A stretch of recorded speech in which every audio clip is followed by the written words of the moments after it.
ഇപ്പോൾ ഗോപൻ സ്വാമിയുടെ ഇളയ മകൻ മാധ്യമങ്ങളോട് സംസാരിക്കുന്നു, കേൾക്കാം. ഭയക്കേണ്ട കാര്യം എനിക്കില്ല.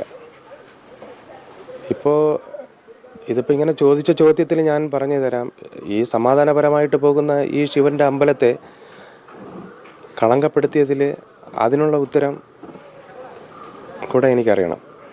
ഈ മറ്റുള്ളവരെന്തിനാണ് ഭഗവാൻ ശിവശങ്കരൻ്റെ അമ്പലത്തെ കളങ്കപ്പെടുത്താനായിട്ട് വന്നത്? അതൊരു മുറിവേൽപ്പിക്കും പോലെയല്ലേ ആയത്? അത് വീട്ട് ഹിന്ദു ആചാരം അനുസരിച്ച് ഹിന്ദു സന്യാസിയാവാനായിട്ട് ആഗ്രഹിച്ച എൻ്റെ അച്ഛൻ ആ സമാധിയായ സ്ഥലത്ത് വന്ന്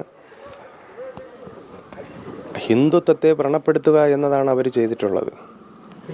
അപ്പോൾ കോടതിയെ അംഗീകരിക്കുകയല്ല, അതാണ് അവിടുത്തെ ഞാൻ തീർച്ചയായിട്ടും കോടതിയെ നിയമങ്ങളെ എല്ലാവരെയും ഞാൻ മാനിക്കുന്നുണ്ട്. വളരെയധികം ബഹുമാനത്തോടെ തന്നെയാണ് ഞാൻ മാനിക്കുന്നത്. ഞാൻ ഇനി പറഞ്ഞു തരാം.